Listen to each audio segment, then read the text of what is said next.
Kemudian kalau normal exposure tak ada isu. So saya correctkan sedikit dan nampak nice banding dengan underexposed punya shot dan juga overexposed punya shot. So korang kena shoot normal exposure terlebih dahulu.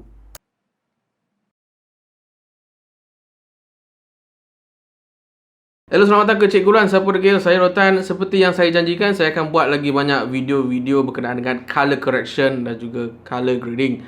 First things first, kalau macam korang nak tahu sedikit sebanyak macam mana saya buat color grading ni semua, korang boleh tengok video ini terlebih dahulu.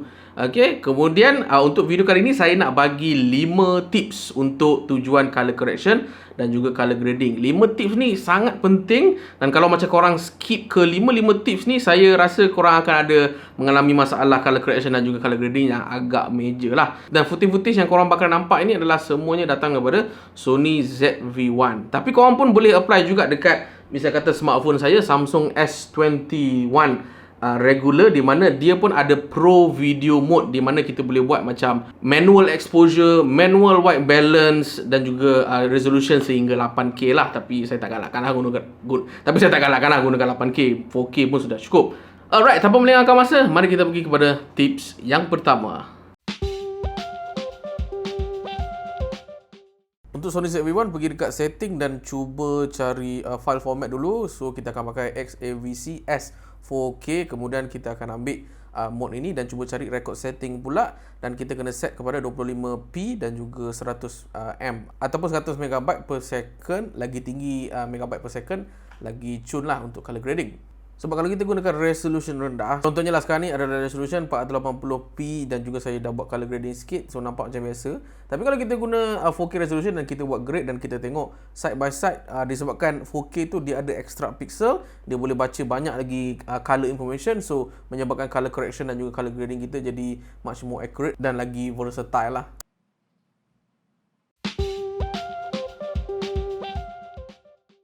Satu lagi common problem, biasanya kalau macam kita baru beli kamera, kita biasanya gunakan semua benda auto. So contohnya bila saya tambah lighting, kalau korang perhati dekat ISO, tiba-tiba dia makin kurang, makin kurang. Sama juga kalau saya dah kata apa tak ada lighting, ISO akan makin tinggi. So ini akan menyebabkan berlakunya color inconsistency, disebabkan misal kata ISO tu terlalu tinggi menyebabkan kita punya skin tone jadi warna hijau, warna purple, tiba-tiba ada lighting balik je kembali kepada ISO yang rendah. So kita kena make it consistent lah at least. Cara nak set manual exposure, pergi dekat mode, kemudian cari movie, kemudian asalnya program auto, kita akan cari manual exposure. Kemudian kita kena tune balik kita punya shutter speed, just make it consistent. Sebab bab ni saya akan share kemudian. ISO pun sama, kita akan fixkan dan cuba cari kita punya exposure yang orang kata apa, just nice lah. Dia tak underexpose, tak overexpose, so dapat lebih kurang macam ni pun dah ok. So bila kita buat testing, kita dapati bila saya tambah lighting, dia tak akan ubah kita punya exposure, melainkan kita sendiri yang setkan semula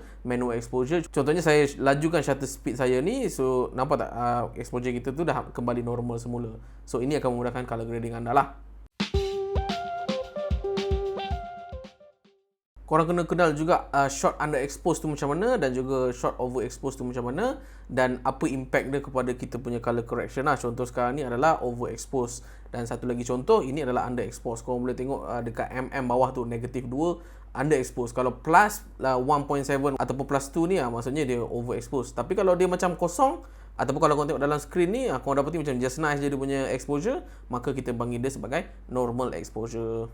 Untuk shot underexposed, lepas tu kita cubalah color correctkan dia balik tu semua dan kita nak dapatkan normal exposure. So dia akan jadi macam ni, dia banyak gila noise dan juga kalau kita overexposekan kita punya video, bila kita recover balik color correction, memang tak dapat nak recover balik detail-detail yang kita dah putih sangat lah.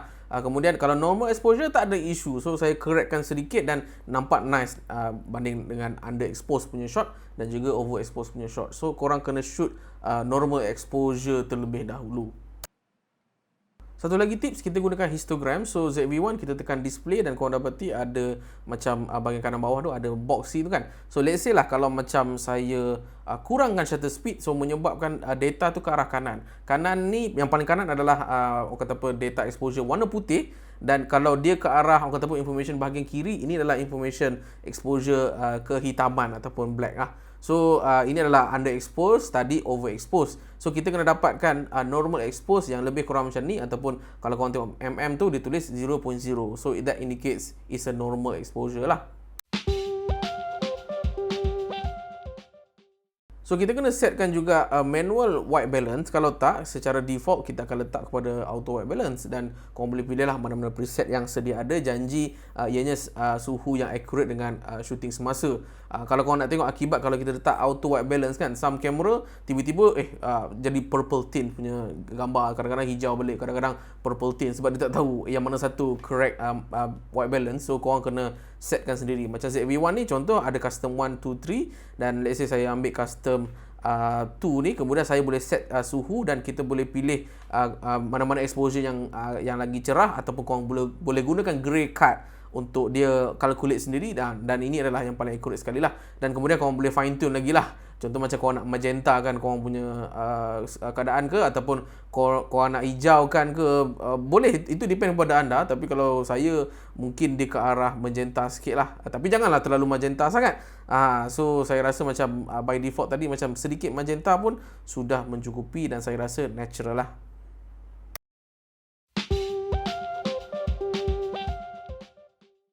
Color profile ataupun dalam istilah Sony kita panggil sebagai creative style. Okay, so dia ada banyak pilihan lah, standard, vivid, portrait. So korang boleh nampak dalam screen ni. Sebenarnya kita boleh fine tune kan lagi. Contoh kontras saya buat negatif 3 untuk portrait, saturation saya biar kosong saja, dan sharpness saya biar negatif 5 supaya saya boleh naikkan sharpness tu kemudian. So kita nak tengok perbezaan antara standard, contoh sekarang standard, and then let's say lah kita nak buat sedikit color correction, saya naikkan sedikit shadow. So nampak macam okay kan, so I think it's acceptable. Tapi kalau saya dah pump terus kan, kontras 3, saturation 3, sharpness 5, dan saya cuba recover balik, contoh kurangkan saturation, kurangkan kontras, memang tak dapat kata apa, kembali kepada data color yang asal.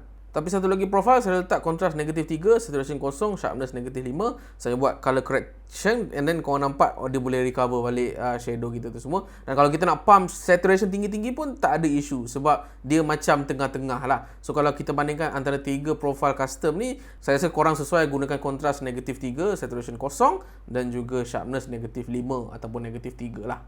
So mungkin ada yang tertanya-tanya kan, Cikgu Luan pernah guna S-Log 3. Adakah S-Log 3 ni kita boleh akses dekat Creative Style? Jawabnya tak, untuk Sony dia asingkan. Setting yang berbeza yang korang kena cari, nama dia adalah Picture Profile. Tapi untuk saya terangkan berkenaan dengan flat profile, log ini semua, saya rasa lebih better untuk saya cerita on the next video lah. Sebab video ni saya nak keep it untuk orang-orang beginner sahaja. So layan dulu video ni sampai habis. Right?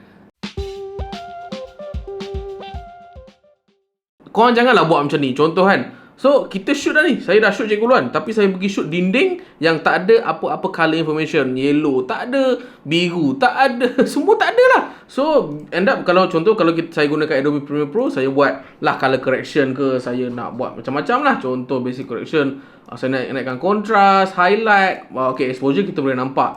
It's just that kalau saya biru kan, saya punya white balance biru je lah, tapi macam apa ni, kita tak dapat nak main dengan apa-apa variasi pada subjek lah senang cakap. Berbanding tiba-tiba kalau saya slide ke kanan dan saya point ke bawah, and that's where the time color information tu dah start ada. That's where the time kalau kita punya color grading memang nampak lah sedikit obvious berbanding tadi kan. So that saya naikkan kontras, kita naikkan highlight, ni semua. Dan let's say lah kalau saya nak buat color manipulation, saya pergi kat curve dan hue saturation ni. Contoh saya nak mutekan color warna biru So hue versus set, saya akan color pick warna biru, saya luaskan spektrum ini sikit, dan saya kurangkan, saya mutekan biru tu. So kalau saya buat before and after, korang dapati kita senang sikit nak bermain dengan color correction dan juga color grading. So lagi banyak color yang ada, yang korang shoot untuk subjek you guys, lagi elok sebenarnya. So jangan shoot dia macam kosong, hitam, pasal putih saja. Menyebabkan color grading kita ni, kita tak boleh nak main-main sangatlah dengan banyak-banyak color, right? Korang kena dapatkan footage yang lebih kurang macam ni, and then bila kita color correct, sebab dia ada warna hijau, banyak benda, so saya boleh buat color correction dan grading itu lagi versatile lah. Sama juga ni, banyak gila color, so that kita boleh mute kan, kita boleh tambah kita punya warna orange, warna yellow tu semua. So sama juga dengan shot yang ada kuning dan juga sky dekat belakang, saya boleh birukan sky tu.